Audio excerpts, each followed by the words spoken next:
আমার নাম সঞ্জু। আমি মুম্বাই শহরের একটা পুরনো পাগায় থাকি। এখন আমার বয়স ২২ বছর। কিন্তু এই গল্পটা তখনকার, যখন আমি মাত্র ১২ বছরের ছিলাম। আমাদের বাড়ির পিছনে আঙ্কেল আর তার স্ত্রী রাগিনী আন্টি থাকতেন। আঙ্কল বয়সে অনেক বড় ছিলেন, কিন্তু আন্টি যেন কোনো সিনেমার নায়িকা, লম্বা ঘন চুল, বড় বড় কালো চোখ, গোলাপি ঠোঁট আর একদম ফর্সাম। ছোটবেলা থেকেই আমি তাকে দেখে আসছি, কিন্তু কখনো কথা বলার সাহস হয়নি। একদিন আন্টি খাটি শুয়েছিলেন, তারও না একটু নেমে গিয়েছিল, আর চোখ বন্ধ ছিল। আমি শুধু তাকিয়েছিলাম। হঠাৎ তিনি চোখ খুললেন, সোজা আমার দিকে তাকালেন আর বললেন, সঞ্জু, কি দেখছ? আমি তো একদম ঘাবড়ে গেলাম। তাড়াতাড়ি বললাম, কিছু না আন্টি। তারপর অন্যদিকে তাকানোর ভান করলাম, কিন্তু মন তো আর ঠিক থাকছে না। আন্টি হালকা হেসে বললেন, আচ্ছা। আমি মাথা নাড়লাম আর চুপচাপ ফিরে এলাম। কিছুক্ষণ পর আন্টি আমাদের বাড়িতে এলেন। মায়ের সঙ্গে হাসি মুখে গল্প করতে লাগলেন। আমার ভয় হচ্ছিল কোথাও আন্টি মায়ের কাছে কিছু উল্টোপাল্টা বলে না দেন। আমি চুপি চুপি বেরিয়ে যাওয়ার চেষ্টা করলাম। তখনই পিছন থেকে তার ডাক, সঞ্জু। আমার তো পা কাঁপছে, ভয়ে ভয়ে ঘুরে পড়লাম। জি আন্টি। আন্টি আবার হালকা হেসে বললেন, বাজারে যাচ্ছ, আমার জন্য কিছু জিনিস নিয়ে আসো। মা মাঝখান থেকে বলে উঠলেন, হ্যাঁ বাবা, নিয়ে এসো। আমার আর কোনো উপায় ছিল না। মাথা নামলাম। আন্টি একটা কাগজে লেখা লিস্ট আর টাকা দিলেন। যাওয়ার সময় বললেন, জিনিস নিয়ে আমার বাড়িতে চলে এসো। কথাটা আমার কেমন যেন লাগল, তবু কিছু না বলে চলে গেলাম। বাজার থেকে জিনিস কিনে ফিরলাম। মা বললেন, অন্য তার বাড়ি চলে গেছে। ভাবলাম ঠিক আছে, আসি। তার বাড়ির দরজা হালকা খোলা, ভিতরে উকি দিয়ে ডাকলাম, আন্টি। মিষ্টি গলা, আয় সঞ্জু। ভিতরে গেলাম। তিনি আমার দিকে তাকিয়ে মুচকি হাসলেন। বললেন, বা তুমি তো তাড়াতাড়ি চলে এলে। আমি জিনিস দিয়ে চলে যাচ্ছিলাম, তখন তিনি ডাকলেন, সঞ্জু, একটা কথা জিজ্ঞেস করি? আমি বললাম, হ্যাঁ জিজ্ঞেস করুন। মাথা নিচু করে হালকা হেসে পড়লেন। তোমার কোনো গার্লফ্রেন্ড আছে? আমি তড়িঘড়ি বললাম, না, অন্য। তার চোখে একটা অদ্ভুত চমক দেখলাম। আমি জিজ্ঞেস করলাম, কেউ লুন্টি? তিনি বললেন, ইনি। জিজ্ঞেস করলাম। তারপর চুল ঠিক করে মুচকি হেসে বললেন। আমার মাথা ঘুরে গেল। এ প্রশ্নে হাসি কি চলছে? আমি আর কিছু না বলি সেখান থেকে প্রায় দৌড়ে বেরিয়ে এলাম। সেই রাতে আমার ঘুম হলো না। আন্টি কেন এমন প্রশ্ন করলেন? এরপর আন্টি আমাদের বাড়িতে এলেন। বললেন, দিদি, একটু দুধ পাওয়া যাবে?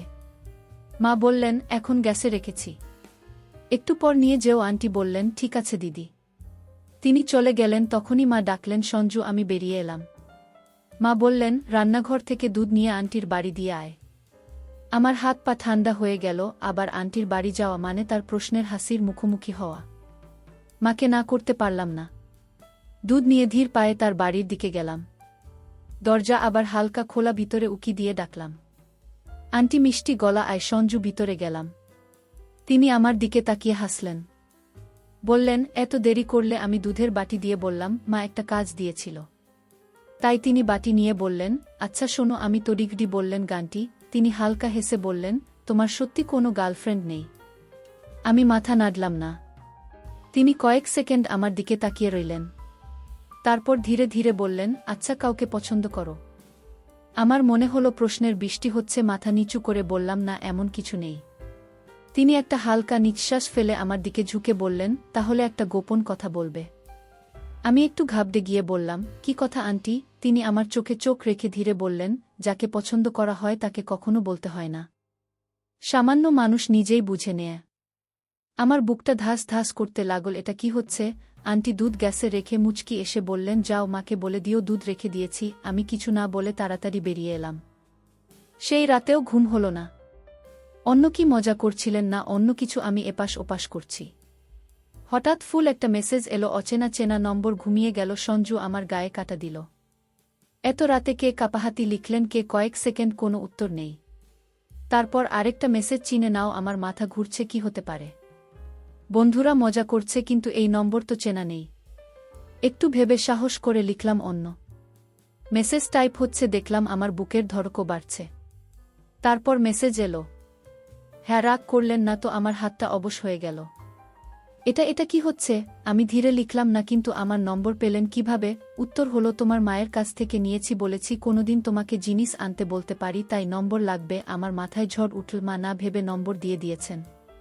কিন্তু আন্টি এটা কিসের জন্য ব্যবহার করছেন? আমি দ্বিধায় পড়লাম।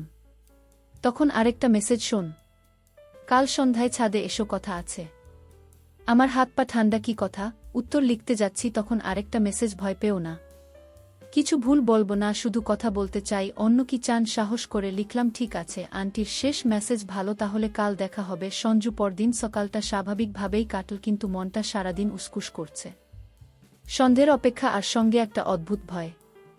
সন্ধ্যের 7টার দিকে ছাদে গেলাম। হালকা ঠান্ডা হাওয়া বইছে চারদিকে। চোখ বুলিয়ে দেখি আন্টি ছাদের এক কোণে দাঁড়িয়ে। আমাদের বাড়ির ছাদটা স্পষ্ট দেখা যাচ্ছে। আমি ধীরে বললাম, আন্টি। তিনি মুচকি হাসলেন, বললেন, ভেবেছিলে আমি মজা করছি? আমি থমকে গেলাম। কি বলছেন? তিনি কয়েক পা এগিয়ে এলেন। তার চুল হাওয়ায় উঠছে, চোখে একটা অন্যরকম ঝিলিক। হঠাৎ বললেন, কাউকে কখনো ভালোবেসেছ? আমার বুকটা ধক করে উঠল। এ কেমন প্রশ্ন? আমি একটু হেসে বললাম, না। আমার ভিতরে ঝড় উঠল। আন্টি কি আমার জন্য কিছু ভাবছেন? আমি সাহস করে বললাম, আপনি এসব কেন জিজ্ঞেস করছেন? তিনি একটু চুপ করে রইলেন।